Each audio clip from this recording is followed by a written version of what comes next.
আজি আছে ভাতৰ লগত কোমোৰা আৰু হাঁহৰ মাংস আৰু লগতে আছে হাঁহৰ মাংসৰ ড্ৰাই ফ্ৰাই। গতিকে বলকচোন ভিডিঅ'টো আৰম্ভ কৰোঁ। আজি বনাম হাঁহ আৰু লগত কোমোৰা। এইটো হাঁহটো আমাৰ খুৰাই মাৰি দিলে, এতিয়া মাৰিব, কাটি মেলি দিব, মই বনাম আৰু আপোনালোকে চাই থাকিব আৰু শেষত জনাব আপোনালোকে চাই ভিডিঅ'টো কেনেকুৱা পালে।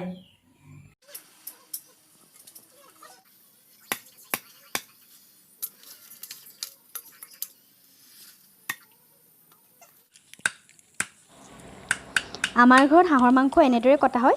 প্ৰথমে হাঁহটো মাৰি পাখি গুচাই জুইত পুৰি লোৱা হয়। তাৰ পাছত কলা ছাইখিনি বাতৰি কাগজখনে চাফা কৰি তাৰ পাছত এনেদৰে কটা হয়। আপোনালোকৰ ঘৰত কেনেদৰে কাটে জনাব। এইটো কোমোৰা, এইটো বহুত দিনৰ আগৰে হয়। এইটো জুইশালৰ ওপৰত থৈ দিয়া হৈছিলে ধোঁৱা খাবৰ বাবে। এতিয়া এইটো নমাই আনি কাটিছোঁ, সেইবাবে অলপ টান হৈছে কাটিবৰ বাবে, যিহেতু বহুত দিনীয়া কোমোৰা। এইটো ভণ্টিয়ে ফালি দিছে, বেছি টান হোৱাৰ বাবে মই ফালিব নোৱাৰিলোঁ। কোমোৰাৰ বাকলিবোৰ তায়ে গুচাই আছে। তাইৰ হাতত অকণমান ছাই লাগিছে, দেখিছেই নহয় আপোনালোকে। ধোঁৱা খাবলৈ দিয়াৰ বাবে কোমোৰাটো ছাই হৈ লাগি আছিলে। এনেদৰে জুহালৰ ওপৰত কোমোৰা তুলি থৈ বহুত দিনলৈকে ইয়াক সঞ্চয় কৰি ভালদৰে ৰাখিব পাৰি আৰু যেতিয়াই মন যায় তেতিয়া খাব পাৰি। মাজতে ঘৰলৈ আলহী অহাত তাই আধাতে কাটি থৈ গুচি গ'ল কোমোৰাখিনি। এতিয়া কোমোৰা মই কটাত লাগিছোঁ। ঘৰৰ ওচৰৰ ছোৱালী এজনীৰ বাৰ্থডে আছিলে, বাৰ্থডে হোৱাৰ কাৰণে গোটেইটো কোমোৰা তাই নেকাটিলে, মই কাটিছোঁ। এতিয়া এয়া হৈছে বাৰ্থডে ঘৰৰ পৰা দি পঠিওৱা পায়স, কেক আৰু মিঠাই। মই কাম কৰি থকাৰ বাবে তাই খুৱাই দিছে অকণমান মোক। মাংসখিনি মই মেৰিনেট কৰি ল'লোঁ। নহৰু, আদাৰ পেষ্ট, হালধি, নিমখ আৰু মিঠাতেল দিম। এতিয়া এইখিনি ফ্ৰিজত আধা ঘণ্টামান ৰাখিম, কাৰণ মাংস এনেদৰে ৰেষ্ট কৰিলে ভালদৰে মছলা সোমাই যায়, সেইবাবে। এতিয়া ৰেচিপিটোৰ মাজলৈ তাৰ বাবে প্ৰথমে কেৰাহী এখন গৰম কৰি লৈছোঁ। এতিয়া তেল দিলোঁ, তাৰপাছত দিলোঁ পিঁয়াজ, দি মেলি অকণমান লৰাই দিছোঁ। এতিয়া ইয়াতে দিছোঁ হালধি এচামুচ, জোখমতে দিব আপোনালোকে। নহৰু মেৰিনেট কৰোঁতে দিছিলোঁ, এতিয়া থেতালি পানী দুফুটা দি দিছোঁ। এতিয়া মাংসখিনি ঢালি দিম।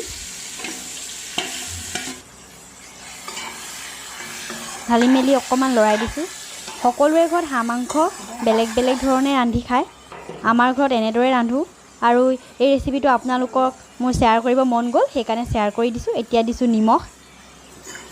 যদি ইয়াত কিবা ভুল ভ্ৰান্তি হয় আপোনালোকে শুধৰাই দিব আৰু আপোনালোকে কেনেদৰে বনাই খাই জনাব।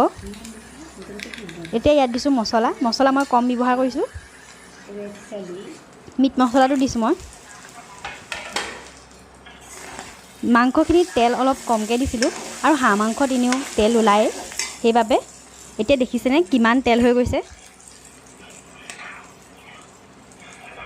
চাওকচোন। এতিয়া ইয়াত মই 2টা কেঁচা জলকীয়া কাটি দিছোঁ।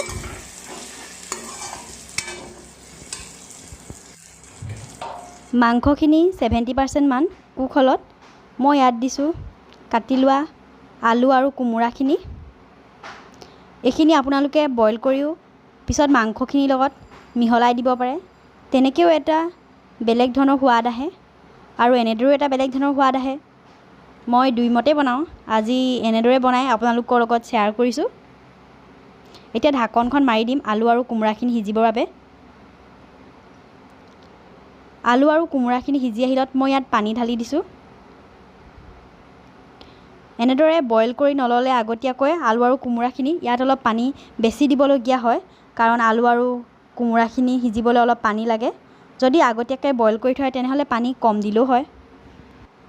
ইয়াত মায়ে বাৰী দেখাইছে মাংস, এইখিনি ৰেডি হৈ গ'ল। আপোনালোকে বেকগ্ৰাউণ্ডবোৰ প্লিজ ইগন'ৰ কৰিব।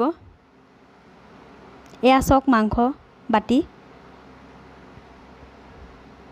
কেনেকুৱা হৈছে জনাব।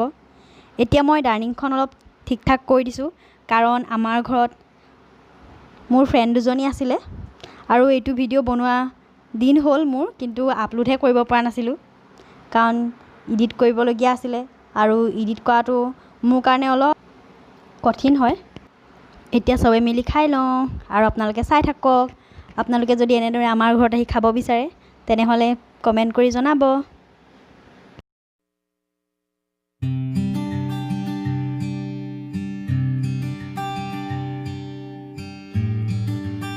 মোৰ ভিডিঅ'টো চাই ভাল পালে তেনেহ'লে আপোনালোকে মোৰ চেনেলত নতুন ভিডিঅ' চাবৰ বাবে মোৰ চেনেলটো লাইক কৰক কমেণ্ট কৰক শ্বেয়াৰ কৰক ছাবস্ক্ৰাইব কৰক আৰু ছাবস্ক্ৰাইব কৰোঁতে তলত থকা বেল আইকনটি টিপি অল কৰি দিয়ক যাতে মোক আকৌ পুনৰ আপোনালোকে লগ পাই থাকিব পাৰে আৰু জীৱনটো যিহেতু দুদিনীয়া সেইকাৰণে আপোনালোকে সকলোৱে হাঁহি মাৰি থাকক আৰু ধুনীয়া ধুনীয়া মেমৰি বনাই যাওক শেষত আহিছোঁ বাই বাই